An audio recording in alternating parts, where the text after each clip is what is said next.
artists. Today I thought we would do a really cool mixed media project. Now what mixed media means is just that I'm going to be using more than one tool for creating my art. I'm actually going to be using crayons and watercolor paints because I want to do a crayon resist. Now it is November this month, so I thought we would do something to kind of incorporate fall and Thanksgiving and being thankful and things like that. So I also wanted to include an inspiration piece. So this is Vincent van Gogh's Starry Night, and it's my favorite painting. So I thought we would use it as our inspiration for our final project. So what we're going to be making is a pumpkin sitting in a field with a Starry Night style background. So you're going to need a piece of paper, crayons, and a type of either watercolors or water washable markers, okay? So go grab your tools and then meet me back in just a minute. See you soon, artists. So in this picture, what we see is a big cypress tree in the foreground, and then behind it, down in the valley, we see a little town, and then up in the background we see this beautiful sky that looks like we can feel the movement of the wind and the shimmering of the stars. So I thought we would do a picture today in this style. So what we're going to actually be doing is creating a picture of a pumpkin, but our background we're going to color to look like Starry Nights. So what we're going to need is a piece of paper, and to start we're going to need a pencil. I'm actually going to use pencil today. I know I usually use Sharpie, but we're going to be using a different technique. So when you're doing this, I want you to sketch lightly. I'm going to sketch a little bit darker so you can see my lines, but we want to sketch because we want to be able to change the shape of our drawing as we go. Alright, so what we're going to do is we are going to start with our pumpkin. Now you get to choose how you want your pumpkin to look, because pumpkins come in all shapes and sizes. You can have a tall pumpkin, you can have a wide pumpkin, you can have a round pumpkin. It's up to you. So what I'm going to do is I'm going to sketch a circle for my pumpkin. Now our pumpkin is our main focus of our picture, so we want it to be larger, okay? So we want it to take up most of the space. If we draw a little bitty pumpkin, then it's not going to be our main focus, and that's what we want to focus on here. Alright, so I've sketched my pumpkin shape. So mine's going to be round. Now notice mine isn't a perfect circle. See how my side here is a little bit flatter than on this side? I kind of like that because sometimes when pumpkins grow, they don't grow perfectly straight. Alright, so what we're going to do, pumpkins also are not smooth. They're not flat and round like a basketball. They have bumps and grooves. So what I'm going to do to show those grooves is I'm going to sketch some curved lines. I'm going to start in the middle and I'm going to work my way out. So starting here at the top, I'm going to sketch a curved line, kind of like the letter C. And I'm going to curve it down to the bottom of my pumpkin. Okay. Now that one curves to the left, so on the other side I'm going to do the same thing, but this time I'm going to curve to the right. Okay, so I want to try to make my curves match up, but it's okay if they're not perfect. Okay, now I'm going to do the same thing again. I'm going to go over a little bit on the top of my circle, and I'm going to sketch a line that curves to the right on the right side. See, I'm following this same curve that I have here. I'm going to do the same thing on the left. Start here, and I'm going to curve to the left. Alright. Now, it still looks pretty flat. So what I'm going to do at the top, so it looks three-dimensional, I'm going to draw a little curved line, like a little rainbow line, to make my line. Instead of doing the top of the circle there, I'm going to kind of jump from the two middle lines. I'm going to do that on the top and on the bottom. Okay, I'm just making it a curve. Okay, Then I'm going to do the same thing on the next one. I'm going to start here and I'm going to make a curved line that connects to this line. So I'm just, notice when I sketch, I'm not pushing hard and I'm not making one solid line. Instead what I'm doing is I'm making a bunch of small tiny lines that I connect together. I'm going to do the same thing down here. I'm going to start at this point and I'm going to curve down and over to my next line. And I'm going to keep doing that for each of my lines. So I'm going to go up and over and on the bottom, down and over. Okay. And one more to go. I'm going to go up. And this one I'm going to blend into the side of my pumpkin. Okay, see how I brought that line down to the side? Same thing here. Curve it just like that. And then one more to go. Curve it out and to the side. And the bottom as well.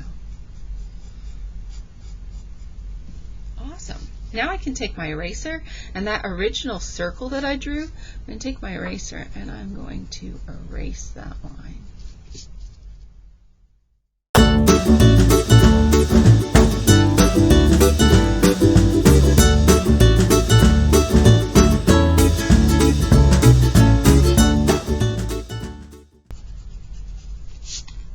Alright, that looks pretty good. It's a nice round pumpkin shape. Currently though, we need one more detail to make it look more like a pumpkin. So I'm going to make a stem. So my stem, I'm just going to do a curved line coming out of the top of my pumpkin. And then I'm going to curve another line to meet it. And then where the pumpkin ends, I want it to look like it's round, so it doesn't just look like a flat shape. So I'm going to make a little oval at the end where my pumpkin meets, my stem meets. That way it looks like it's actually a round stem. And if you want, you can add a leaf as well. That's totally up to you. I think I will.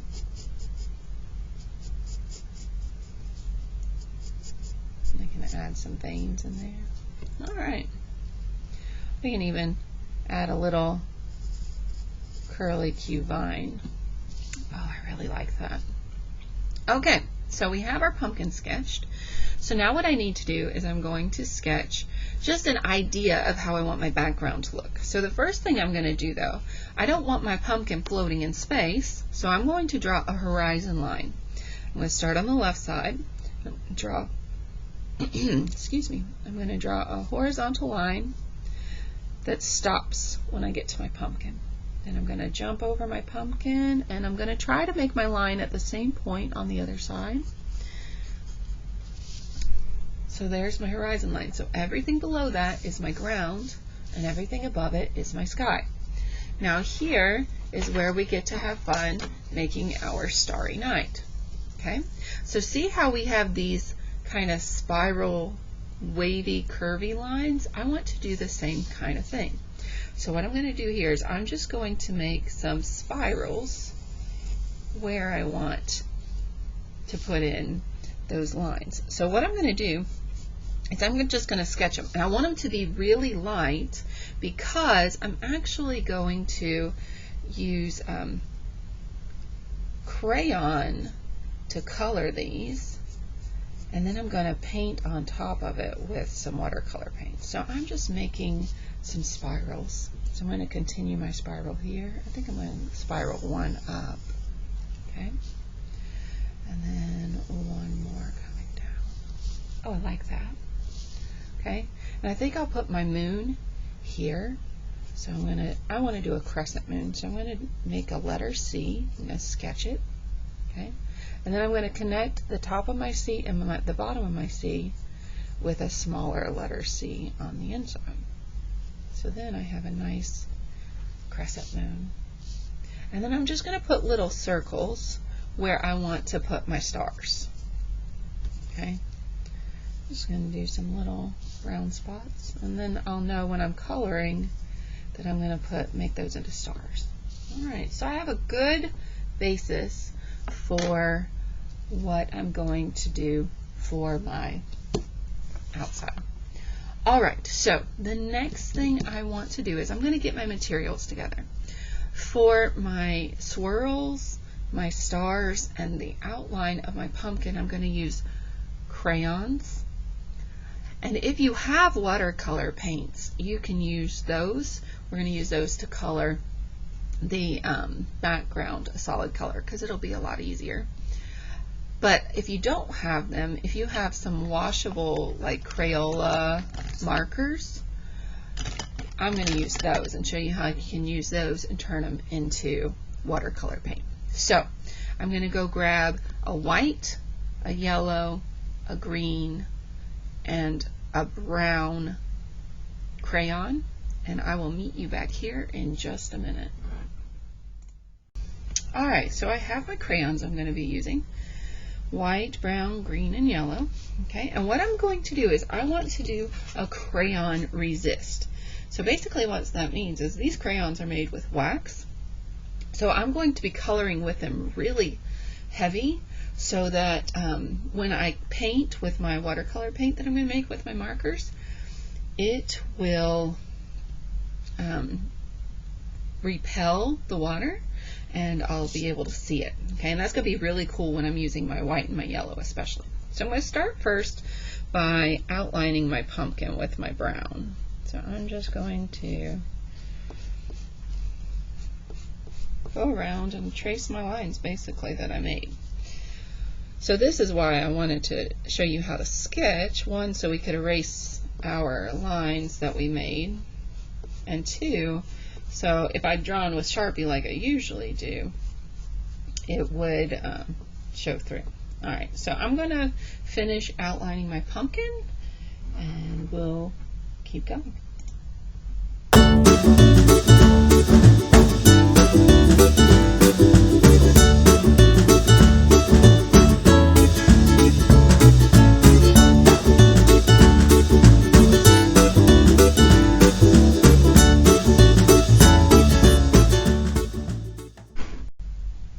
So I've outlined my pumpkin and I outlined my stem. I added these curved lines because pumpkin stems will sometimes look like they're twisted, and I wanted to kind of give that feel. I also outlined my leaf. Okay, now what I'm going to do, I want to take my white crayon because when we paint our pumpkin, the way I'm going to do this, I want it to look like it has some highlights and shadows on it. So the way we're going to do that is for the highlights, I'm going to use my white my white crayon here, and I'm actually going to put just a touch of white along the top of my pumpkin. So I'm just kind of following the same shape. I know you can't see it, but it's definitely there.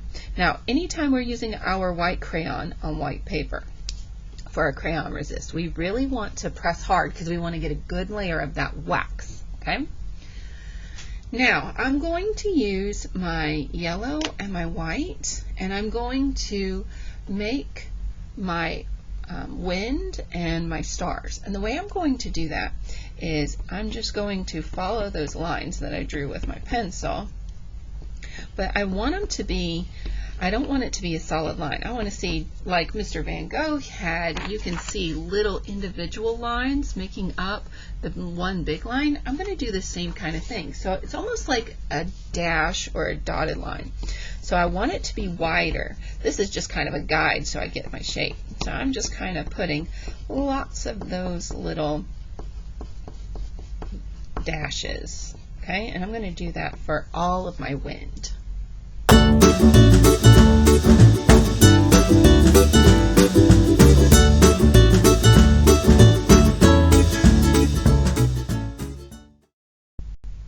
Alright, so the kind of cool thing about that is because I'm doing it white on white crayon on white paper, I don't really know 100% what it's going to look like. Like, I have an idea, but we won't see it until we start painting, so it's going to be a fun, like, discovery. Alright, now all I have left to do for my sky is my stars and my moon. So I'm going to use a combination of white and yellow for this. So I'm going to start with my moon. Okay, and just like before, I'm going to do those kind of dashed lines. Okay, Now, if we look at Mr. Van Gogh's moon, notice it's a crescent moon, but it looks like it's glowing and has a glowing circle around it. So I want to get that same feel. So what I'm going to do, I'm going to do like solid yellow, really dark. So I want to color my moon like a really dark yellow. But then for around it, I'm going to use that yellow, and I'm going to kind of make a halo. That's just a bright circle around my moon with the yellow like that. And then I'm also going to go in with white too. So that's really going to brighten it up. Alright, so there's my moon. Now everywhere I see a star, I'm going to color it in yellow.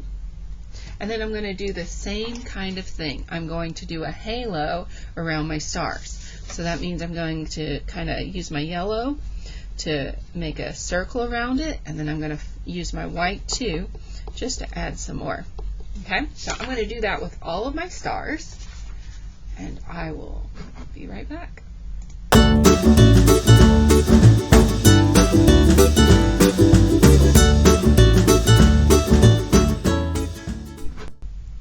Alright, so I finished my stars, I finished my wind and my moon. The last thing I want to do is my grass. Okay, so I have an interesting skyline here using curved lines, so I want to make my grass interesting too. If I just color it solid green, that's going to be really boring. So since I used curved lines here, I want to contrast that down here with some straight lines. So what I'm going to do is I'm actually going to make a pattern. So I'm going to use my green here, and I'm going to do a pattern of lines. So I'm going to do a pattern of 3 vertical lines and 3 horizontal lines, and I'm going to do it in a way that makes it look like a checkerboard. So I'm going to alternate. So vertical, horizontal, and then I'll repeat it on this side. And I think I want to make it look symmetrical, so I'm going to do the same pattern. So on this side I'm going to do horizontal and then vertical. So it's kind of like a mirror image. I like that. Alright, now we're going to repeat it again.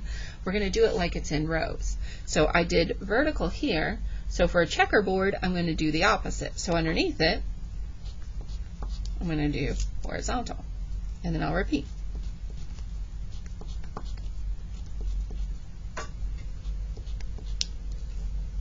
And I'm going to skip over.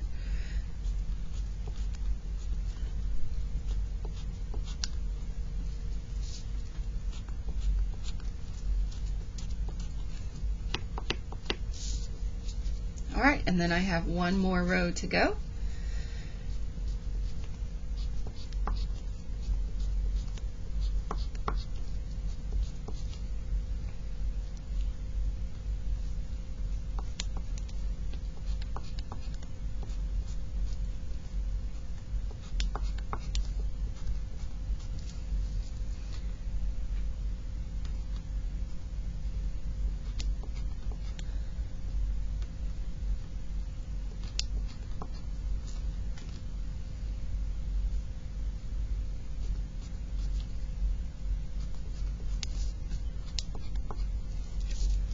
Alright, so mine got kind of smushed in the middle, but that's totally okay. I think it looks great.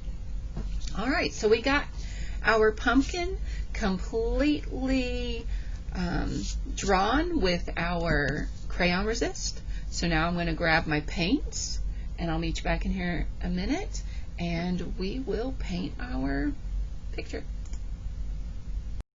Alright, so I have some watercolor paints here, and I also have some washable markers and a plastic coated paper plate. Okay, so I'm going to show you 2 different ways that you can do this. If you have watercolor paints, awesome, that'll be super easy.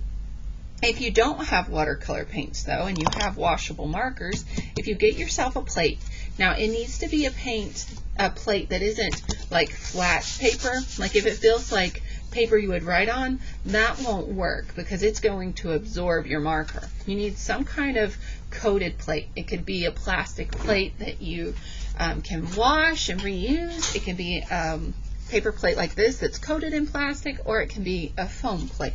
Okay, so I'm going to start with the watercolors first. So just a quick tutorial to remember the right way to use watercolors, you need to have some water. Now typically I like to have 2 cups of water, but I forgot to grab 2. So I'm going to actually go grab a second cup of water, and I'll show you why. It's really important. So I'll be right back. Alright, I have my 2 cups of water now. So one of the cups I'm going to use to wash out my brush after I've gotten it dirty. So this will be my dirty side. And then the other cup I'll use to have clean water so that my colors don't get messed up. So I'm always going to go in the dirty side first, like it's anything that's in my brush. And then I go in the clean side to get some clean water. Alright, I'm going to start with my pumpkin. So I'm going to put some drops of clean water into my orange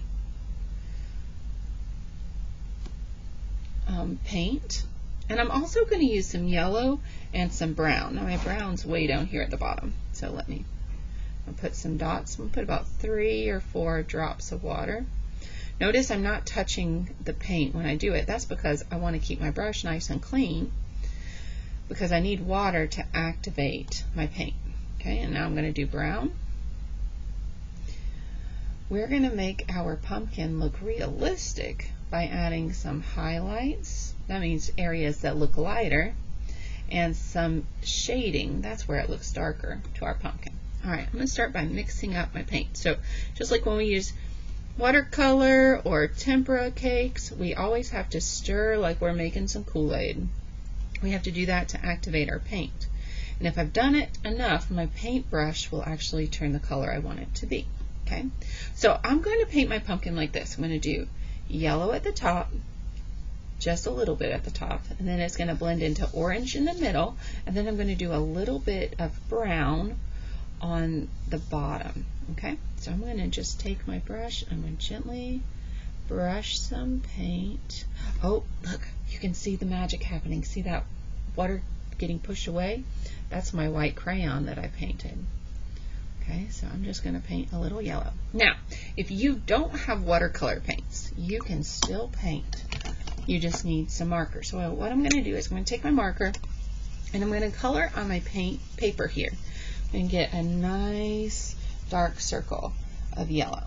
Okay, now just like I do with my watercolors, I'm going to clean off my brush in the dirty water, then get some clean water, and I'm going to rub my clean wet paint on that. And let's see, I've seen this online, let's see if it works. Ah, look at that! It totally worked. Alright, so that's how one way you can make your watercolor paints. Just use marker on so this is where it's important. If I did it on a flat paper plate that didn't have the plastic coating, it would absorb my marker and then it wouldn't work. Okay, because it's plastic, the marker can't bleed into it. Alright, so I got my yellow section. Look how bright and yellow. It looks just like the yellow from the watercolor paints. Right, I think I'm going to put my watercolors away because I want to use my markers for this because it's like magic. Alright, so the next color I'm going to do is orange.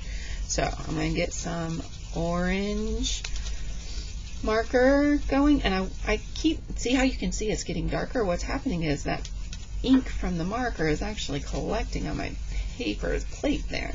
Alright, I think I have a good amount. Alright, clean my brush in the dirty side first, then get it nice and clean. Now, I don't need to add a lot of water to this. I just want a little. So I'm going to brush off that, and then I'm going to just kind of, see how I'm pulling from the bottom? I want to be able to add more ink to it, so I don't want to get it all wet. Alright, let's see. Look at that! It's like magic. Okay, and I'm going to kind of go on top of some of that yellow. Let's get some more of you. And another way you can do it is you can actually draw directly on your paper like this. Just draw like lines in one direction.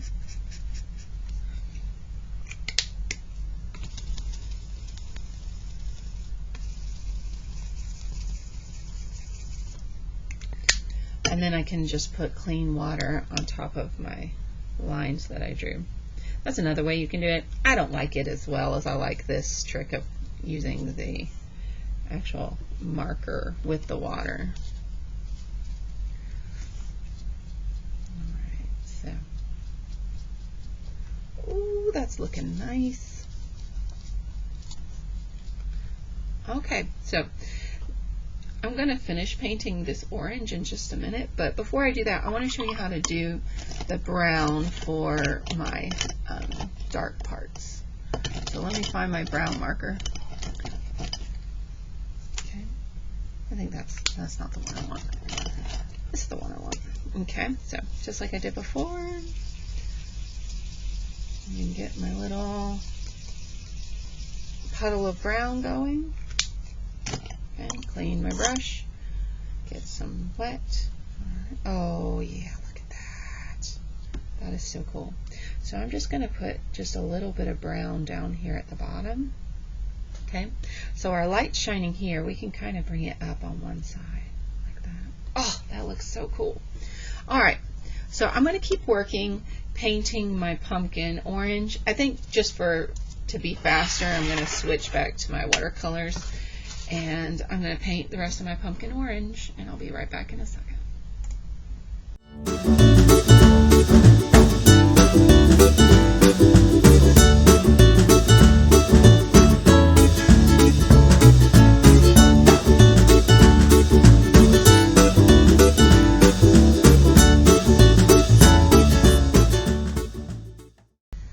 As you can see, I finished painting my pumpkin. I don't know if you noticed, but I actually went with my orange and I went on top of the yellow and on top of the brown. The reason I wanted that to be is because I didn't want it to be like orange in the middle and then a chunk of brown and a chunk of yellow. I wanted them to blend together. So when I painted the orange on top of the yellow, I got yellow orange. So it still looks lighter, but it still looks like it's orange at the same time. Same thing with my brown. Instead of just having like brown, like it's muddy or something, instead it looks like a darker orange, so it looks like a shadow. Okay. What I'm going to do next is I'm going to finish my sky and my ground. So I'm going to paint everything above my horizon line blue, and then everything below it I'm going to paint green. Right? I'm going to paint right on top of all the little lines I drew, but I want to be careful I don't cross over my line, my brown line of my pumpkin. So that actually will work for us because it's going to create a barrier between our two colors, so that way our colors don't blend together. Okay? I think I'm actually going to go in and just kind of add a little bit more brown crayon just to ensure that it makes almost like a wall to like make sure no paint gets inside of my pumpkin from my grass or from my sky. So I'm just kind of making that line a little thicker. I'm doing it carefully though because I don't want to rip my paper and it's a little bit wet in places still. Okay. Just like that. There we go. Now, I want you to remember, anytime you're using watercolors, always clean in your dirty side, because look how dirty that looks. But look at my clean water. It's still beautiful and clear. So that means whenever I put water in here to make my colors work, they will always look pure and clean. So I'll get a beautiful bright blue and a beautiful green that won't have any of this dirty brown or orange in it that's going to make it look muddy. Okay? All right, here we go.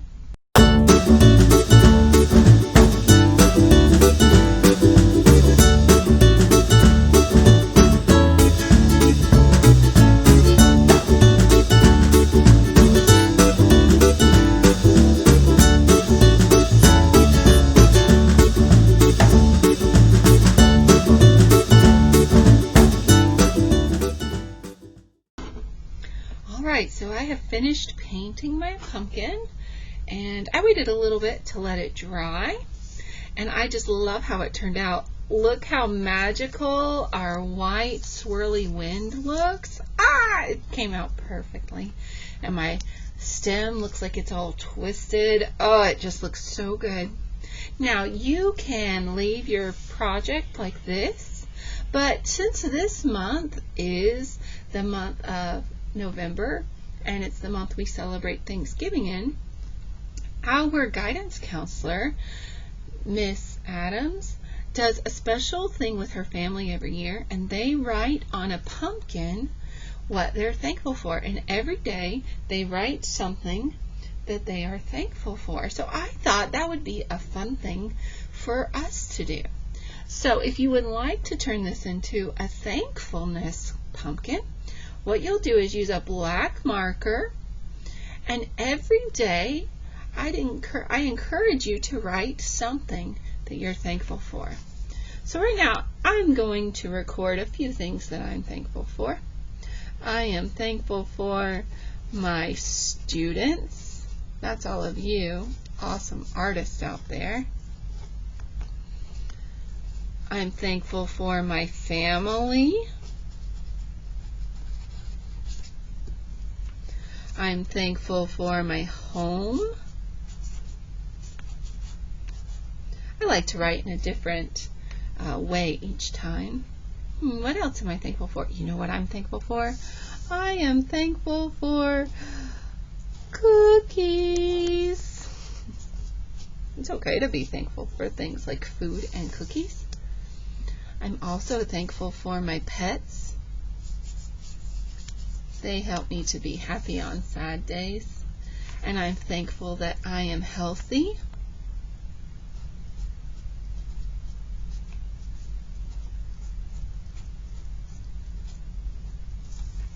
I'm thankful for so many things. I think I'm going to keep thinking and adding to my thankfulness pumpkin every day. I think at the top, so I know what it means, I'm going to add, I am thankful for. Oh, I like that. That turned out so good, artists. I hope that you will continue to add to your pumpkin each day things that you are thankful for. Oh, you know what? I thought of one more. I am thankful for my friends.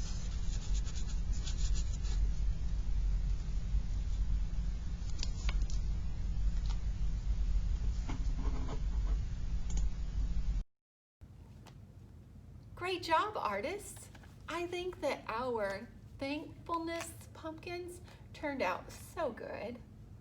I can't wait to see your paintings, but also I'm excited to see what things you are thankful for. Remember, take a moment each day and write down one thing that you're thankful for on your pumpkin. And this can be something that you save for a long time to remember what you were thankful for when you were a kid. Thanks for drawing with me today, artists. I hope you have a great week. See you next time. Bye.